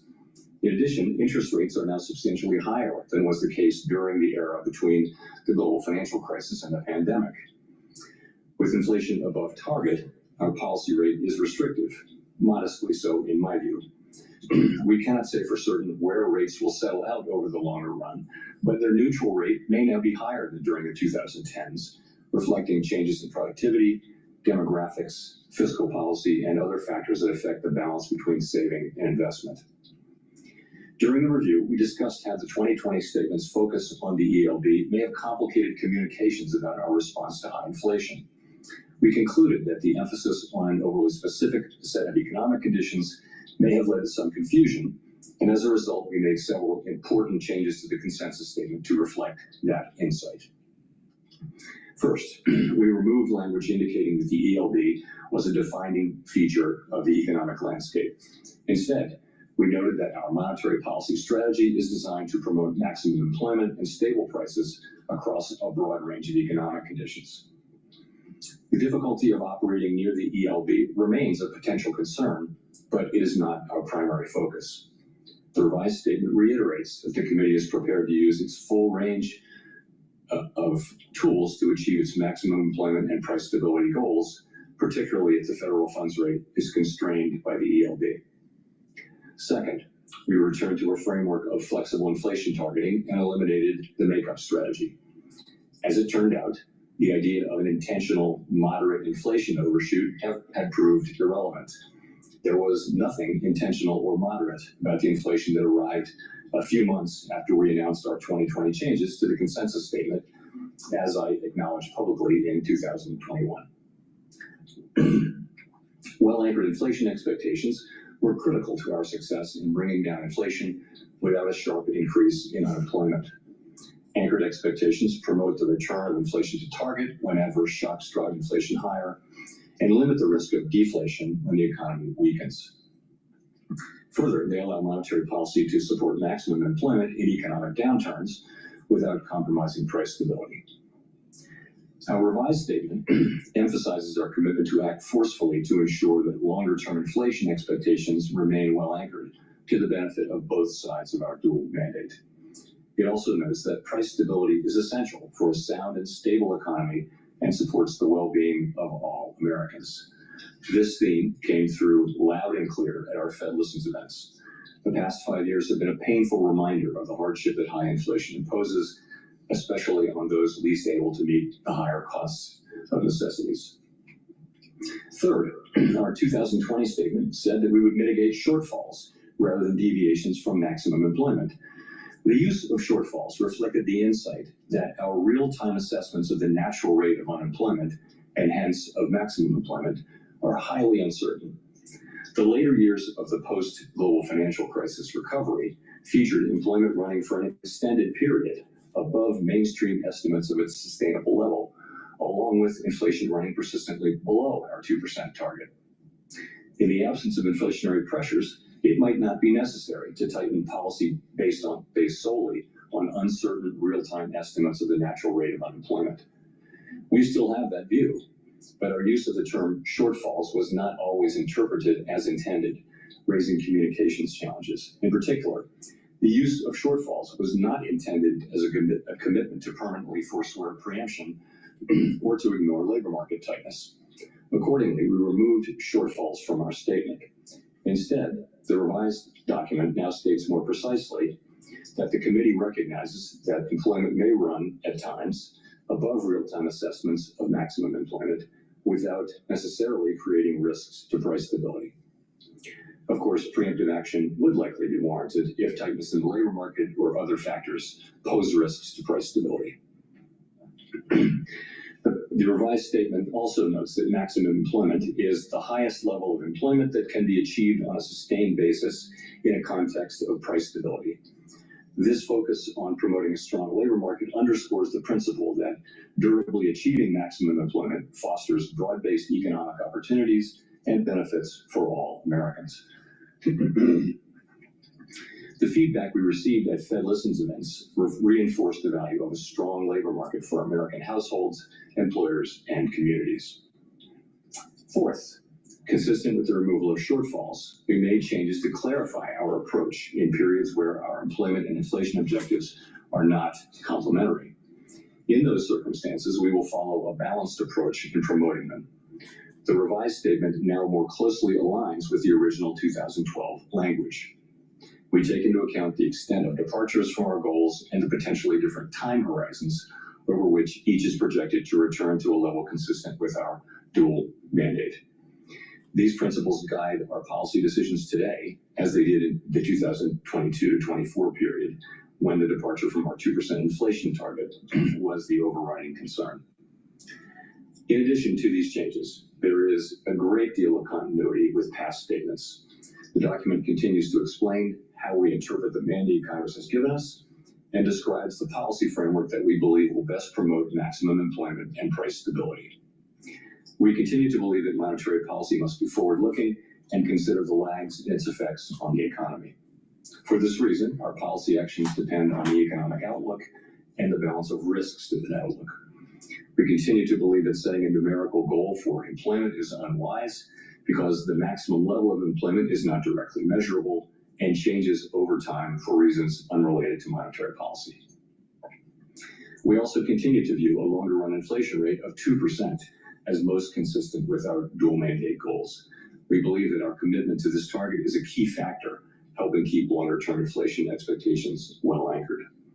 Experience has shown that 2% inflation is low enough to ensure that inflation is not a concern in household and business decision making, while also providing a central bank with some policy flexibility to provide accommodation during economic downturns. Finally, the revised consensus statement retained our commitment to conduct a public review roughly every 5 years. There's nothing magic about the 5-year pace. That frequency allows policymakers to reassess structural features of the economy and to engage with the public, practitioners, and academics on the performance of our framework. It is also consistent with several global peers. To wrap up, I want to thank President Schmid and all of his great Kansas City staff who work so diligently to host this outstanding event annually, counting a couple of virtual appearances during the pandemic. This is the 8th time I've had the honor to speak from this podium. Each year, this symposium offers the opportunity for Fed leaders to hear ideas from leading economic thinkers and focus on the challenges we face. The Kansas City Fed was very wise to lure Chair Vogler here to this national park more than 40 years ago, and I am so proud to be part of that tradition. Thank you very much. That was Fed Chair Jerome Powell. Please go to my store, the-studio-reykjavik.com, and get the olive leaf extract. This is a dual-purpose product that's going to help to improve your immune system and help with your cardiovascular system. It brings down inflammation and helps you to control your lipid profile. NAD Plus is a supplement that will boost up your NAD Plus levels, increase your energy, help to repair DNA damage, and to protect neurons. Super important, especially if you're 40 years of age or older. Ubiquinol, the most bioavailable form of CoQ10 that you can purchase. Most people that take CoQ10, you're probably taking the wrong kind. There's nothing better for CoQ10 than what's in my hand. So you should go to my store, the-studio-reykjavik.com, and get the Ubiquinol. This will soak up free radicals, help the health of your mitochondria, boost up your energy levels, and protect your neurons. So a great stack to protect your neurons, Ubiquinol and NAD+. It also stacks well with C60. And it's also important to take a supplement that will detoxify your body on a regular basis. Zeolite will get rid of heavy metals, toxins, and chemicals, including forever chemicals. It'll bind to them and allow you to urinate them out within 6 to 8 hours. Take 3 small drops underneath your tongue, drink filtered water, and do that every day. Make sure you clean your environment, get rid of chemicals in your home that you don't really need. If you have chemicals in your home that you need, put them in a double layered container. If you want a heavier detox, take 10 small drops underneath your tongue and drink the filtered water. Do that every day until the bottle's done. Do that once or twice a year. But I recommend to do the 3-drop method and do it daily. 2 other supplements before we go back to the Jackson Hole coverage that's really important is Clarity Factor. Clarity Factor will get rid of brain fog, help you to consolidate memory, and over time, you're going to be able to build better dendritic connections so you think faster and your memory is better. Super important. You should also drink filtered water and get plenty of sleep, because by getting sleep, you're going to be able to consolidate memory, detoxify that central nervous system, and be well rested. It's super important. So take Clarity Factor to build up those positive neural networks, and you'll be able to think quicker. Now, Myotrol, super important. If you're 40 years of age, you start to atrophying your muscles. Well, you need to take Myotrol to build muscle and to maintain that muscle and to help with the health of the mitochondria. This has polyphenols, flavonoids, and lignans to help with the gene expression to build muscle. Do some resistance training, take Myotrol. Myotrol also stacks really well with Boomer Boost and Gladiator Barley. Use discount 5 and you get $5 off any order. If you spend $100 or more, you get a free gift until supplies last. group, economics is Phil Bowder, Catherine Mann out the Bank of England and all. There's a complete international and holistic view. Is this ginormous, that's a fancy word, CFA word, folks, this ginormous investment that we're seeing in AI, is the certitudes of this summer, are they at risk given the tumult? Well, I tell you, point out something. The market's been really crowded. Most investor segments have been crowded around these secular themes. And for good reason, right? These companies are putting up great numbers. Every company across every industry is investing in AI and technology. So if you have uncertainty around policy or economic growth or geopolitical tensions or international relations or, fractures in the U.S. consumer, everyone was crowded in this space. That said, they're not crowded because these are companies with, they're crowded because these companies have great fundamentals and the path forward looks great. But what we'll have to see as we go into the back end of the year, if we get okay growth numbers, or if we get inflation that's a little bit too perky, if we get rotations in the market. I think some of the rotations in August into small cap was unwarranted in my view. So we are sitting here after digesting that speech, and I'm going to have to go read it about 3 more times to really internalize all of the complicated messages laid out by Jerome Powell in his last speech as Fed Chair. Mike, before we continue, Michael McKee here, our Chief Economics Correspondent, can you just wrap through some of the key headlines once more so we can really understand just how big of a policy shift in some ways this really was? Well, it's a policy shift, but one that has been signaled for a little while, which is why the markets have been buying into it. But Powell basically accepted the market's argument that it looks like the labor market is weakening, and that is a threat to the overall economy.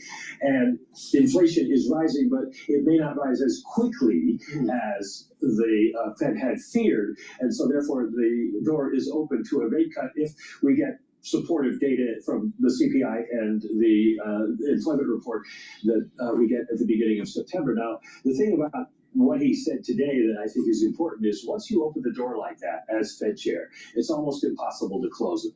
It would take a lot in these data points that are coming out to change that view. And the market's going to go overwhelmingly towards the idea of a rate cut. So he's pretty much baked it in at this point. So I think what then happens is it goes to Kate's point about where we go from there. The focus will be on the other 2 meetings this year and then what you do into 2026. And I think if you ask the chairman, he would say, we don't know yet. That's the data dependent part. But for right now, we're going to give you what you think you need. And right now, what you are seeing is almost a certainty priced in for a rate cut next month. But Kate, one other thing you're seeing is weakness in the dollar on the heels of this. Yeah. Do you expect that to be very much an ongoing theme? And it just kind of edifies it, given that this is taking the more dovish approach. Yeah, you got to pause in terms of the weakening of the dollar after a really vicious weakening in the first part of this year. And I've heard a lot of currency strategists say, we're going to tread water for a little bit. We've made a lot of the adjustment. But if the market really believes with high conviction that we're going to continue on a rate cutting cycle, I think it's fair to assume that the dollar would weaken a little bit. I think most people would say over the longer term, they agree that the dollar has been overvalued for a considerable period of time. And I expect the dollar is going to start to weaken. I've been saying this that for the last, if you take a 10-year chart, the dollar is above average, especially in especially during the COVID years. So the dollar is going to have to weaken. The treasury market, the treasury market in terms of yields will most likely shift down, and the equity market is going to go up. This is the reason why I'm saying that the S&P 500 target for year end is 6,800 to 7,000. Now, I think that they're going to do a 1/4 point cut once this year and then continue cutting next year. Please go to my store, the-studio-reykjavik.com, and get the omega-3. This will help with your cardiovascular health. It brings down systemic inflammation and helps you to control your total cholesterol. In addition, omega-3 helps to prevent the red blood cells from over clotting. So super important for cardiovascular health. So take omega-3 every day. It's super important. And to help with brain function, get Good Night Formula. Take it every day. It has melatonin, tryptophan, GABA, and passion flower. It'll help you sleep. It'll allow you to consolidate memory, Detoxify the central nervous system, and you'll be well rested. With proper sleep, you're reducing the chances of early onset of dementia, and with proper sleep, you're slowing down the aging process. Slowly in order to watch the data. And then on the framework review, I'm sure much earlier in the year, they had targeted that they would have the framework discussion and that they would use the Jackson Hole speech to talk about changes to the framework. I thought those were thoughtful and they were well presented in this speech, and they're about what many have speculated on. So I think they did about as much as they can on the framework side. Jim Bullard, Tom Keenan, good morning to you. I definitely consider this my conversation of the day. What also is important is as the Fed is lowering rates, and that is an accelerant for the equity market, you're going to probably see Bitcoin start to go up. So pay attention to BOIL if you want to play the BITO, if you want to play that ETF that's tied to Bitcoin. It's a leveraged ETF. It's BITO. You're going to start seeing that going up. During the news announcement, it went up to as high as 20.94. You have a resistance level of 21.49. So pay attention to movements. Now, the Federal Reserve has not lowered rates yet, but with that policy statement, it's setting the ball in motion for some sort of rate cut in September or October. That's been something we've had to wrestle with, and I've actually done research on it myself to try to understand it better from my point of view. So I think this has been a theme for a while, and that'll be an important theme in macroeconomics going forward. Mike McKee's got a lot of smarter questions than me on the immediacy of this speech. I'm going to ask one more distant question, Jim Bullard. You're at Purdue executing online technology education every single day. How do you define the new technology productivity that America faces? Is it enough to save us? Is it enough to really add on to our present GDP? Oh yeah, I think that the AI boom is, it's a general purpose technology that will diffuse through the economy. I think the key question is how fast does that actually diffuse? And sometimes markets can get ahead of themselves and think it's going to happen sooner. Sometimes they're too late, and it happens faster than markets think. But nevertheless, any way you look at it, it's an important technology. It can drive productivity.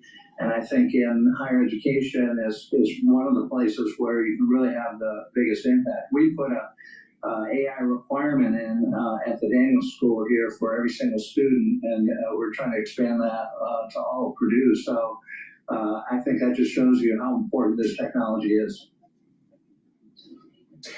Jim, it's Mike McKee. I have a question about sort of the process involved in this speech.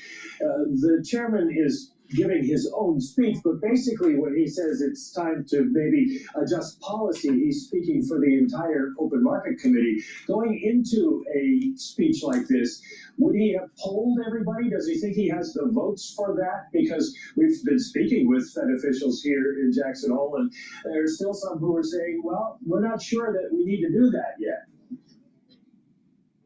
He's going to report on the center of gravity of the committee, even though there might be people that have misgivings. At the June meeting, the committee had a median dot plot of 2 rate reductions by the end of the year. And I think the minutes, suggested something that was more like 50-50, but then the labor market report came in. I think that tilted the balance. So he could have pushed back a little bit. I think the labor market is starting to weaken, and the Federal Reserve is a little worried. Please go to my store at the-studio-reykjavik.com.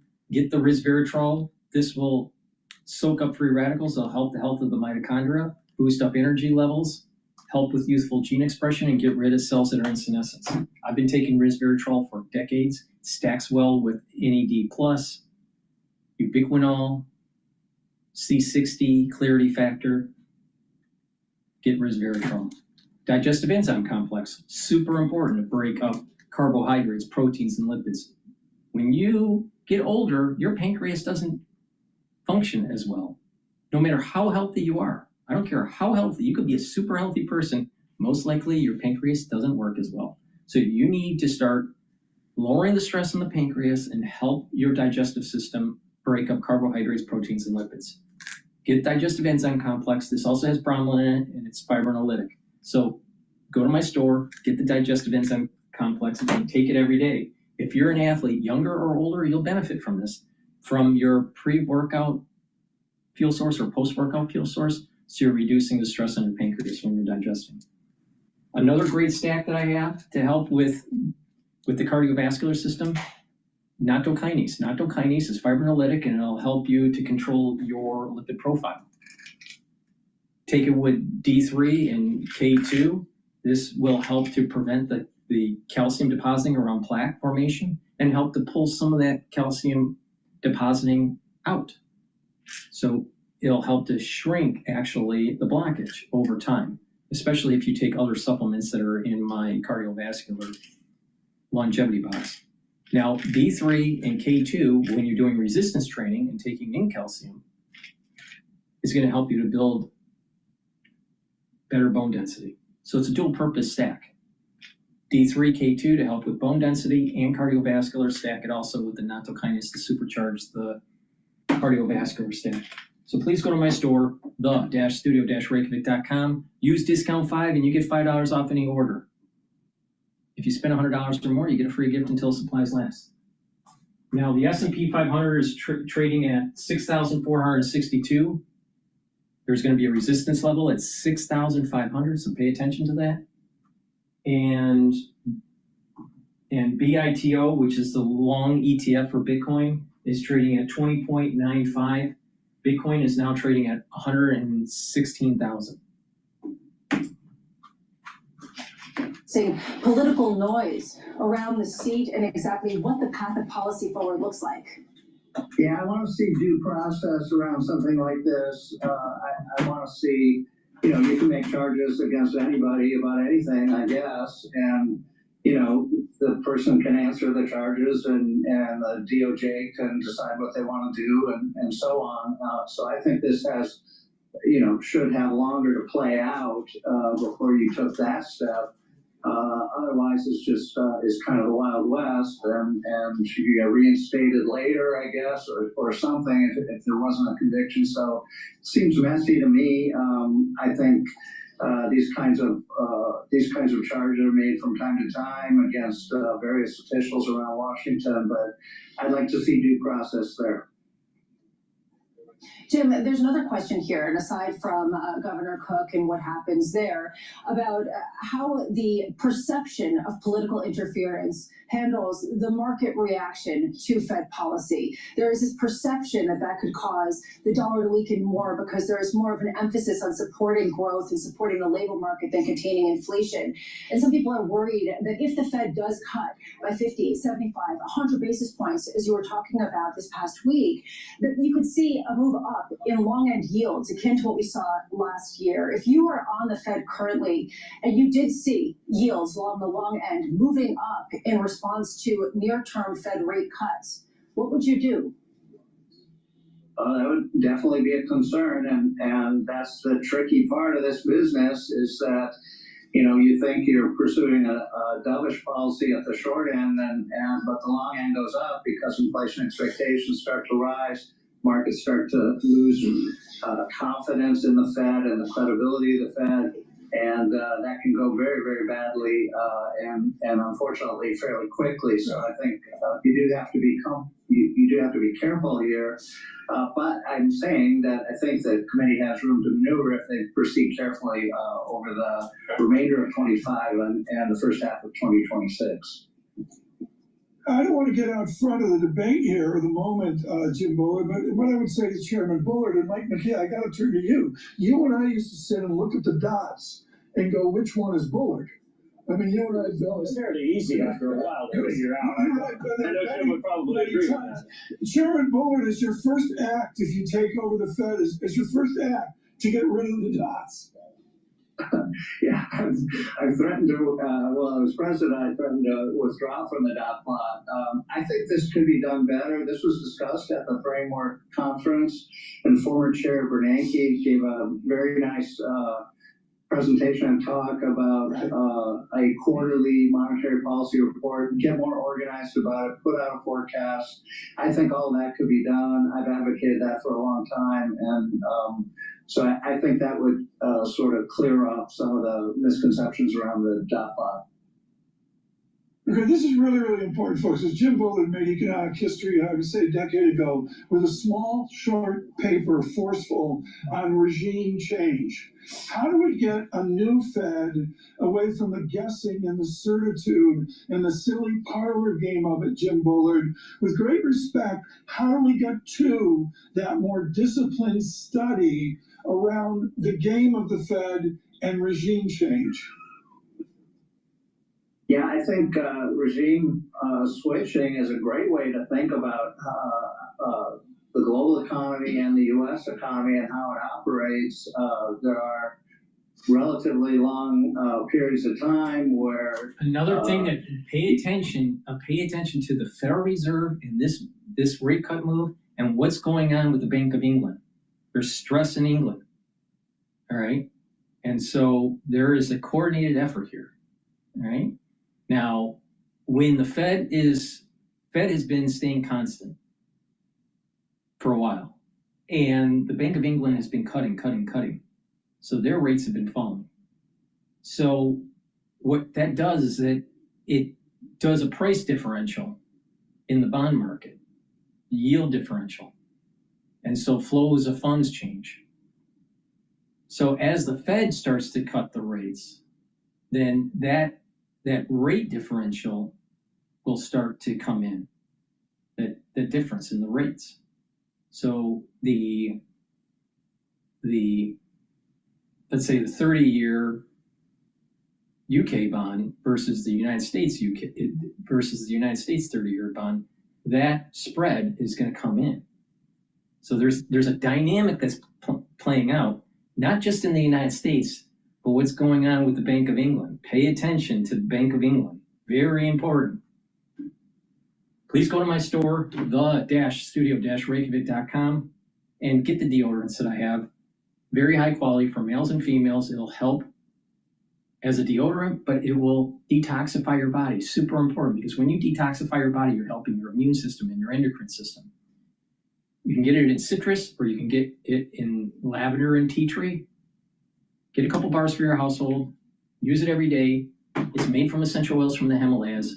Very high quality deodorants that will help to detoxify your body. Get C60. C60 is a potent antioxidant.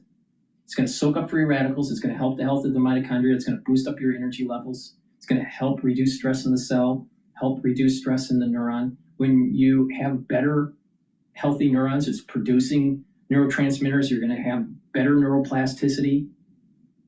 You're going to think better. When you bring down free radicals at the vascular level, you're reducing plaque formation.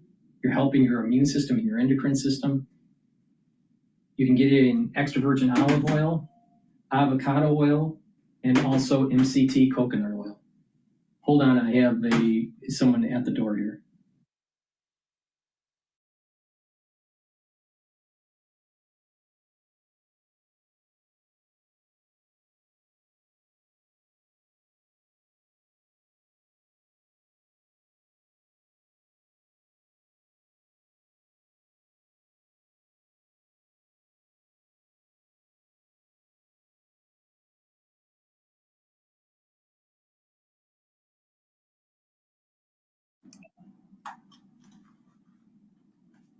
I apologize for that. There's someone who's going to be bothering me in the next 5 minutes. Please go to my store and get the C60. I have it in extra virgin olive oil, avocado oil, and MCT coconut oil. Now, again, you can get it in a 2 ounce, a 4 ounce, or an 8 ounce configuration. Take a teaspoon a day, every day, and soak up those free radicals. It'll slow down the aging process, boost up your immune system, help with your cardiovascular system, help with your neuron health. Super important to take every day. So please go to my store, the-studio-reykjavik.com. Economy is. Yeah, equities, except for just recently, equities have been doing very well as they've digested the new trade policy of the U.S. and how that's going to play out globally. You've got the AI boom going on, really driver for the big tech companies, and I do get concerned that we get ahead of ourselves. Sure, it's a great technology and everything, but how fast is it really going to diffuse into actual productivity in the economy? But overall, I would say, it's possible that we'll get higher productivity growth ahead and really a good outcome for the second half of the 2020s here, much as we had in the second half of the 1990s. Right. Let me talk to the chief investment strategist at Purdue University right now. I'm going to do a double-barrel question first to Dr. Bolton. Canada to remove retaliatory tariffs on many U.S. products. Breaking news. And then Trump is planning on firing Cook if she doesn't resign because of the mortgage fraud. Please go to my store, the-studio-reykjavik.com, and get the collagen. It has a very comprehensive amino acid profile that's on the screen. You can read the label on my website. Take this every day. It's a powder. This is a month's supply. This will help with musculature, bone density, the health of your joints, help with your skin, nails, and hair. Take it every day. It stacks really well with C60, the gel, vitamin C with magnesium, and resveratrol. Please go to my store, the-studio-reykjavik.com. Use discount 5 and get $5 off any order. Before you back to U.S. quality, etc. But it sounds like Citigroup is modeling out through all the emotion, the fear, the turmoil, the political debate, as we just saw next to the 8-foot bear in the lobby. The answer here is you're modeling out that we'll be okay and there'll be a better nominal GDP that leads into revenue, etc. Look, I think we're going to have an okay growth environment, but one thing we keep on talking about is sort of the K-shape, right? There are the haves and have-nots across all the different industries, different consumer groups. And so I don't think that we want to assume that everyone is going to experience strong growth in the second half of the year. And we're seeing this, of course, in the consumer companies. We're seeing this across segments of different households. We're seeing this even in technology companies. Those that have made the investments are reaping dividends from it. So yes, we may have these good headline numbers, but I think as investors, we have to really pay attention to what's going on beneath the surface. And I think there's an opportunity for differentiation over the next couple quarters. We are looking at a market that is moving. We are looking at headlines that are coming. And I want to bring this to you, that Canada is planning to remove retaliatory tariffs on many U.S. products in an olive branch to President Trump. And there is this feeling. Please go to my store, the-studio-reykjavik.com, and get the heirloom barley. This is a high-density protein. Take it every day. It's a powder. It'll detoxify your body, bring down inflammation, and soak up free radicals through superoxide dismutase. Gladiator barley, you get all the benefits of heirloom barley, but it'll also help to build muscle. So if you want to build muscle, get the Gladiator barley, but it'll also help to detoxify your body, bring down inflammation, and soak up free radicals through superoxide dismutase. And lastly, get the Boomer Boost. Boomer Boost has 68 nutrients. It's going to target multiple systems. It's going to target your heart and your vascular system, your musculature. It'll help to rev up your metabolism and your energy levels and help with brain function. Super important. Take this every day. And a great stack to help with your A1C levels is to take Boomer Boost with the barley, either Gladiator barley or the heirloom barley. But you get the max benefits if you get the Gladiator barley with the Boomer Boost and do resistance training. Stacks well with Myotrol. So please go to my store, the-studio-reykjavik.com. I'm going to shut down the broadcast now. Thank you for listening and have a nice day.